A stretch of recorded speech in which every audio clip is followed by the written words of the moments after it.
Shalom everyone, and welcome to our weekly Soul of the Parsha class. This class is for Shavuot, the upcoming holidays tonight, and we're going to talk about Megillat Ruth, the scroll of Ruth. But interestingly, we're not going to talk about Ruth herself. I do like speaking about the women of the Bible. I think they're fascinating. I wrote this year a Hebrew book about the women of the Torah. Hopefully, a future volume will deal with the women of the Nach, the Nevi'im Ketuvim books, one of which is Ruth. But today we're not going to talk about Ruth. We're going to talk about the overshadowed mother figure of Ruth, who is Naomi. Naomi is the second female protagonist of the story, more in the shadows. The scroll is not named after her. She's not the famous convert after whom many female converts have been called over the years. She's not the one doing this amazing journey from the land of Moab, being, according to the sages, I'm talking about Ruth, the daughter of the Moabite king, and then dedicating herself to the Jewish people and the Torah and God, and doing this amazing journey upwards, and thereby becoming this role model for both Jews and non-Jews as they try to stand before the Torah every year on the festival of Shavuot. No, we're not talking about her. We're talking about Naomi. Naomi is less often talked about. Less often do we see the depth and the interesting psychology and spirituality of this figure. So today, this is what we want to do. So it is true, we have to start with the fact that she isn't the main protagonist. Ruth is the main protagonist, and this is a story of how Ruth was found and how she made this journey. However, she is extremely vital to the story, and she opens the story. The story does not begin with Ruth. It begins with Naomi and her family as they leave the land of Israel in the time of the judges, because there was hunger in the land. They left, and then they go through many hardships, especially Naomi, and so the story begins with her, and she's not the protagonist, but she's the one who brings about all of what's happening. And not only does she bring it about, but she also guides Ruth along the way. But on the other hand, she herself has a very hard life, and she talks about this in the scroll, just how bad her life is. So first, let's just remember a little bit the story, what's going on in the story. The story begins with a Jewish family in the time of the judges, Elimelech, Naomi, and their two sons, who are called Machlon and Kilion. According to the Pshat, they leave the land of Israel because they don't have food. It's a time of hunger, there's no bread, and they're looking to find their fortune in another country. And this is very clearly a sin. It's obvious in the story that the difficulties, the hardships, what happens is as they get to Moab, they live there.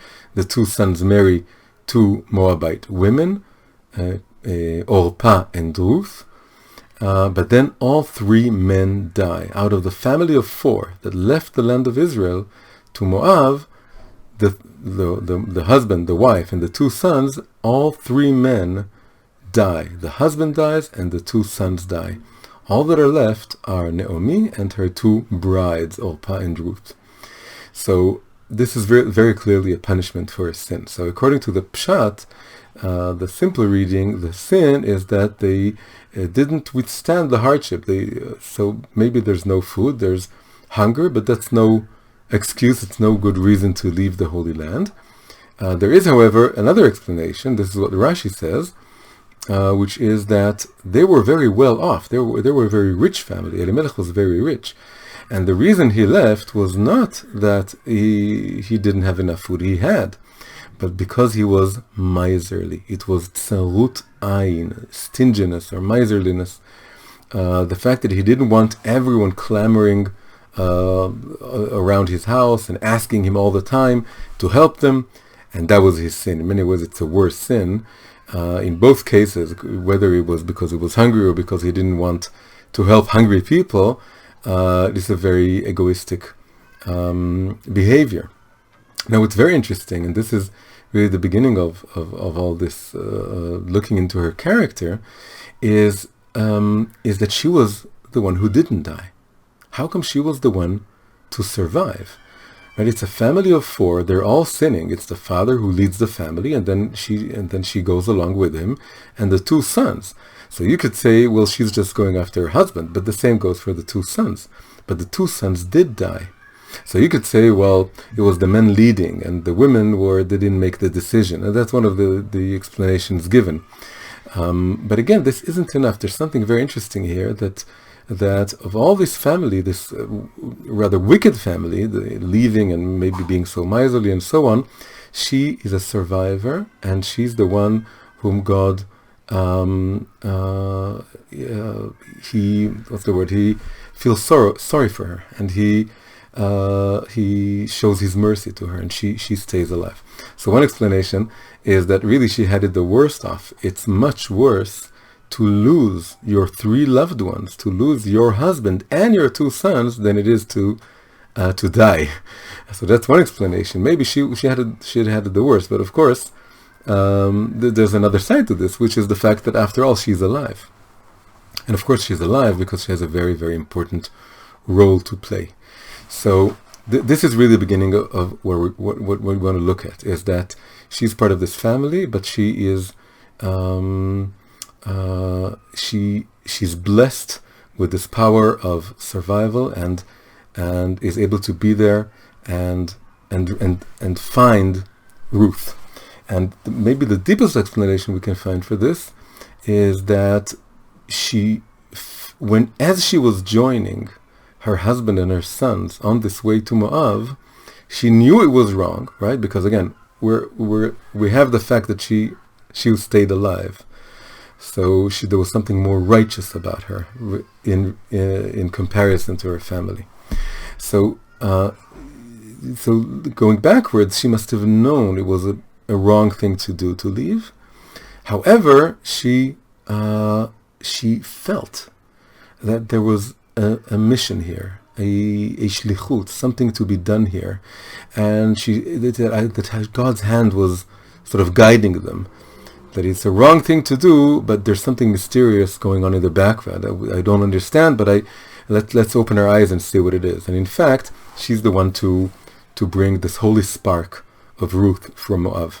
So the rest of the story is that they go there, and then the two sons marry, Orpah and Ruth, and then the three men die, and then she's very loving towards her two brides, and she tells them, please go back to your mother's houses. And it's interesting that she says mother's houses is very feminine. And she says, and find your husbands and leave me. And they say, no, we love you. And they both say this. Again, we remember Orpah in very negative light, because she ended up leaving and not dedicating herself to Naomi as Ruth did, but that's not how it starts out. It starts out that they're both very, very loving, and they love her very much.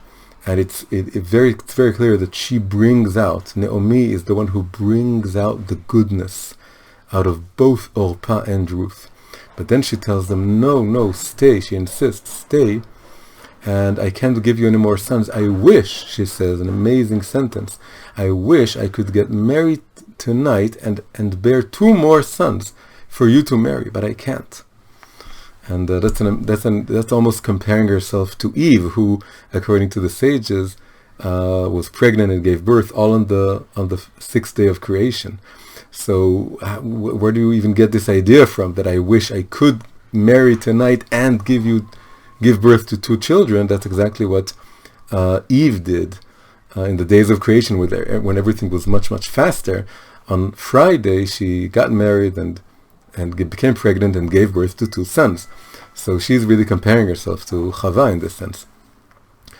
And then Orpah says, so I'm staying, and Ruth comes with her and dedicates herself. And then they go to Eretz Israel, they go back, and the city is astir with seeing this Naomi coming back, and they remember how she left having so much, and she's coming back empty-handed.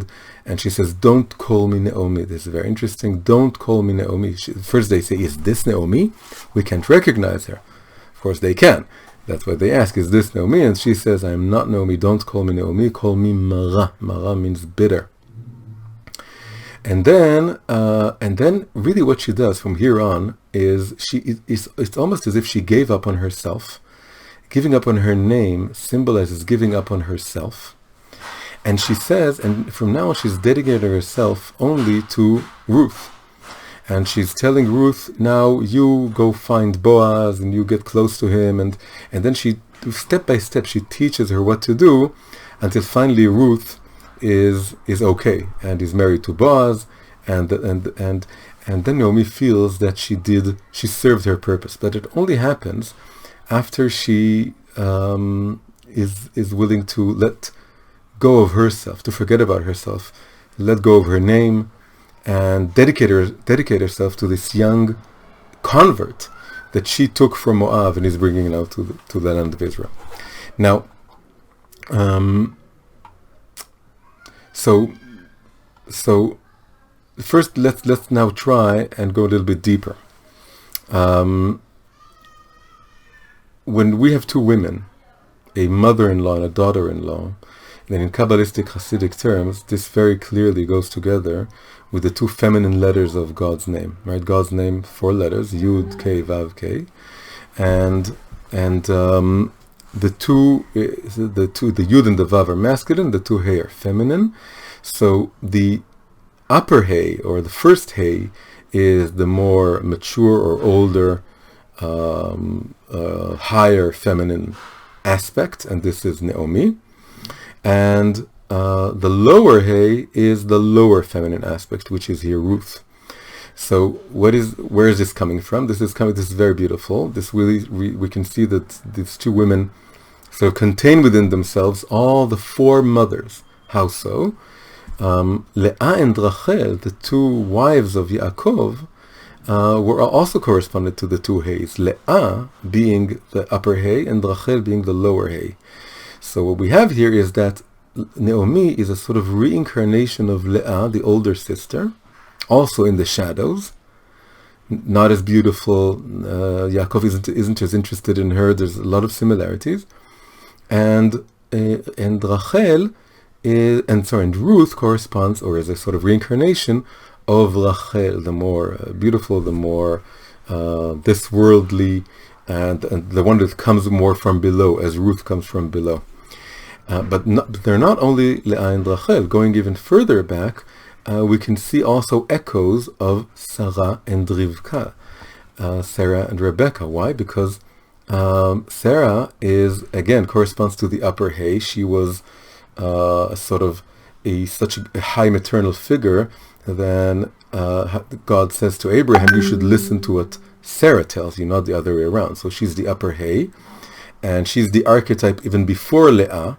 So Naomi comes from Leah, which comes from Sarah. And then Ruth comes from Rachel, but also from Rivka, the second matriarch. She was very similar to Ruth, born in this non-Jewish world, but then coming up. This is different from Sarah. Sarah, we can say, also came up to Eretz Israel and came up to Judaism, but she was a convert. Sarah and Abraham would convert all the different peoples. And this is again very much like Naomi. Naomi is the converter. She's the one who's going to Moab and converts Ruth. So she's coming from Leah, but she's also coming from Sarah. And Ruth is coming from Rachel, but also from Rivka, who says, I will go, I will leave this non-Jewish world, and I will rebel against it, and I will go. And in fact, they both say the word, both Rivka and Ruth say the word elech, I shall go, this rebellious kind of, and I think that they're only women in the Tanakh to say this word exactly, elech, I will go. And very interestingly, of course, Sarah and Rivka were mother-in-law and bride. So if we're going back to Leah and Rachel, it's two sisters. So there's this element of sisterhood between Naomi and Ruth. But if we go even further back to Sarah and Rivka, it's again, that's the origin, it's a mother-in-law and a bride. So we have a mother-in-law and a bride, which then become two sisters, which then again become a mother-in-law and a bride, with a kind of sisterly camaraderie, let's say that they're going together. So what do we get from this? We get from this that this whole interplay of these two feminine levels, and of course we can go even one step, even earlier. We had Ruth and Naomi, and then Leah and Rachel, and then Sarah and Rivka. Going even further back, it's taking us back to Eve. We said that Naomi compares herself to Eve. So according to Kabbalah, there were really two Eves. There was this higher Eve, more spiritual, and then this lower Eve.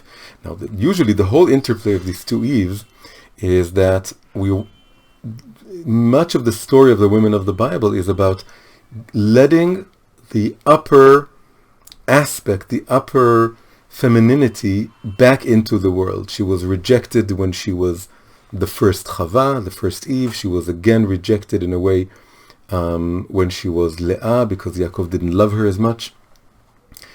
And here again, she is this very poor woman who is going through these terrible hardships, to the point that she's saying, "Don't call me Naomi, call me the bitter one, the bitter woman." So generally, the whole story is that we want to give this higher femininity more room. We want to let her into the world, and the whole story of Rachel is trying to help Leah become also the wife of Yaakov, and Rivka is taking the place of her mother. But there's another dimension to this, and the other dimension is that ultimately it does all have to go back to the lower feminine aspect, which needs to rise. This is very, very interesting. It's very deep, but the idea is that although the story of the lower feminine is to grow and grow and grow until it includes within it the lights of the higher feminine, there's also another aspect, which is that the higher feminine is supposed to say, yes, but you, the lower feminine, really at the end of days, you're the one going to rise and take my place in a way. And we see this amazingly in the very end of this scroll, when Ruth is blessed. She's blessed that she will become like Rachel and Leah, but Rachel is mentioned before Leah. כרחל וכלאה אשר בנו שתיהן את בית ישראל. May you be like Rachel and Leah. And the commentators ask, why is Rachel first here? Because Rachel she wasn't the first that he married. She didn't bring them the most children. But then one explanation is that yes, but Yaakov loved her first, and from the perspective of the natural kind of love, the love that's natural, that's easy, which is again that's the lower feminine aspect. She was the first. So the whole point of this is saying that the story of Naomi is the story of a woman who has a very hard time, but at some point says, I'm going through these hardships not for my own sake. I'm going through these hardships so that the next generation will have a scroll written after their name, that they will have a better life, that they start lower than where I am, or that I went down. I left the land of Israel and I went down to this exile, and in a way I'm never going to recover because I lost all my loved ones. But now there's still one more thing I can do. I can take someone from the place that I came to. That's why she's the converter, going down to raise the spark. I'm going to take someone and I'm going to make sure that they have the better life. And I'm putting myself in the shadows and I'm putting them in the foreground, and I want to have them rise up. And that's why in the end Ruth becomes the protagonist. The scroll is named after her. She's blessed with being like Rachel and Leah, Rachel being mentioned first. And this is we can take this into our own lives and say that sometimes we feel, especially after a certain age, that there are things we we can't do anymore, things we can't recover, things we can't fix, mistakes we've made, places we've gone down into, and there's no backtracking that. However, we can, with what the power we still have, with what the wisdom we've gained along the way, we still can use this wisdom and use the situation that we're in, even if it's the result of our mistakes, in order to find someone who may have a better future. And our children, our students, a son or a daughter-in-law, or someone that, and the next generation, the following generation, someone for whom we can now say, invest in them and give them the power and the blessing to rise higher than we have been. We may have had the potential to be something high, but that potential was lost, or an opportunity was missed.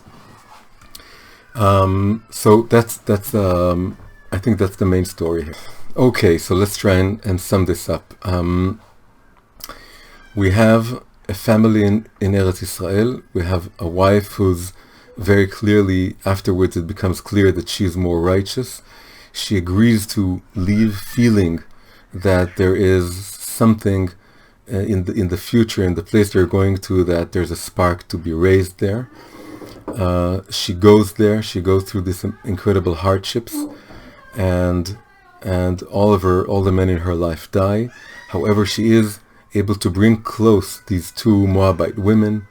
Only one of whom would convert, but the other one also, the goodness of her comes out. Something incredible we didn't say before is that as she leaves Moab, the sages ask, why does it stress in the verse that she left? And they say, when a tzaddik, when a righteous person leaves a place, its beauty, its glory, its splendor, it all leaves the place. Of whom was this said before? It was said of Yaakov. These are the only two people in the Tanakh of whom the sages say this. It was said of Yaakov as he left the land of Israel. It says that as he left, the beauty and splendor of Eretz Israel was lost, because that's what happens when a tzaddik leaves. It is said again one more time of Naomi. As Naomi is leaving Moab, she must have brought some beauty to Moab, or brought out the beauty in Moab, as she takes out the spark and almost takes another spark, Orpah. So this beauty is also leaving Moab as she leaves. This is again an amazing comparison between her and Yaakov, the husband of both Rachel and Leah. So Naomi, this is Naomi. Naomi is the converter, the maternal figure who has an amazing potential, is very high soul, but for many, many reasons has going through a very hard life, and finds herself in exile, and finds herself losing her loved ones, but then is able to rectify all this, and by dedicating her life to her young Moabite convert bride, whom she then decides to dedicate everything she has to this figure, and to bring her to having a good life, an incredible life, to being Jewish, and to being married, and having all this. And we're going to finish with something very beautiful. When we talk about Naomi as the converter, this reminds us of the prayer we say 3 times a day, which is that we pray to God to gather all the different souls and to bring them back into the land of Israel. And this blessing of kibbutz galuyot, the collecting of all the exiles, or the ingathering of all the exiled souls, then it ends with the 4 words, Baruch Ata Hashem, blessed are you God, Mekabetz nidchei amo Israel, the gatherer of the exiled souls of his people Israel. Mekabetz nidchei amo Israel. If you take the first 4 letters of this 4 words, the acronym Mekabetz nidchei amo Israel, you get the word for Naomi. So she is the gatherer. She is the one who has to go through these hardships in order to find this soul and convert her. However, something even more interesting, the order is not Naomi. Min'i sorry, Mekabetz Nidchei Amo Israel, it's Mem Nun Ein Yud, not Nun Ein Mem Yud, and this comes into another word. It's an anagram of Naomi, which is Min'i. Min'i is stop or desist or cease. Min'i in the feminine form, right? We're saying to a woman, stop. It's a stop injunction said to a woman. So now this word appears twice in the Bible, only twice in the entire Tanakh, both of them in the book of Yirmiyahu, of Jeremiah. So the first is negative and the second is positive. The negative one is in the very beginning of Jeremiah, chapter 2. It says, Min'i raglech miyachef vigronech mitzam'a. Stop your feet from being barefoot, or your foot from being barefoot, and your throat from being thirsty. And the context is that this is a reproachful prophecy. This is the prophet speaking, reproaching the Jewish people for running away to worship foreign false idols. And then he tells them, if you're going to continue, you're going to come into exile and you're going to be barefoot and thirsty. So by stopping to worship those false idols, you're going to save yourself. I urge you to save yourself from going into exile barefoot and thirsty. Min'i raglech miyachef vigronech mi tzam'a.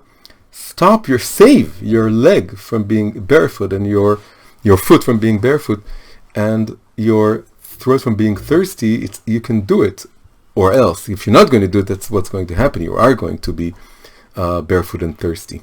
Now, beautifully, this verse very much alludes to Naomi herself. She went down to exile and came back barefoot and thirsty, and she says, I'm not Naomi, I've been through such hardships, don't call me Naomi, call me Mara. In a way we can say, don't call me Naomi, call me Min'i, because I didn't listen to this verse, to this warning, and it happened to me, and I have to accept it, right? The whole story of Naomi is that the one half of her story is accepting the fact that she made mistakes, or her husband made mistakes, or she made a mistake marrying him, or she made a mistake raising her two sons that they married Moabite women. But all these mistakes can be converted and lifted up and changed for the best, for the good. And this leads us to the second appearance of the word Min'i. The second appearance of the word Min'i is a very famous verse, Min'i kolech mi bechi ve'enaich mi dim'a. Stop your voice from crying and your eyes from shedding tears. This is not a reproachful, again it's Yirmiyah later on, not a reproachful but a comforting verse. This is a comforting, there are two kinds of prophecies, reproachful prophecies and comforting prophecies. So these two verses are perfect examples of them, using the same word. So the second one is a comforting, and who does the prophet address? He addresses Rachel. And he says to Rachel, don't cry. There's no reason to cry anymore. All your exiled sons are going to come back. Amazingly, it also has to do with exiled children, sons, coming back to their country. So, of course, the first verse alluded to herself. She was Naomi. She was the one who didn't listen to the reproachful prophecy and went into exile barefoot and thirsty, is coming back without anything. However, she doesn't stop there. She doesn't say, my life is a tragedy, and that's it. Her story doesn't end with, call me Mara, call me the bitter one, because then she says, no, but there's still Ruth. And Ruth can have an amazing future. So now I'm going to switch to the second verse, Min'i kolech mi bechi. And she says this to Rachel, which is now Ruth. Don't cry and don't shed tears. You can marry Boaz, you can have an amazing future and family, and you will bring forth the Mashiach, the David HaMelech, the King David is going to come out. She doesn't know this yet, but in a way she sees this. She sees that there's an amazing potential in this Moabite soul. So this is the story of Naomi, and she's in the shadows, but she's an extremely important figure.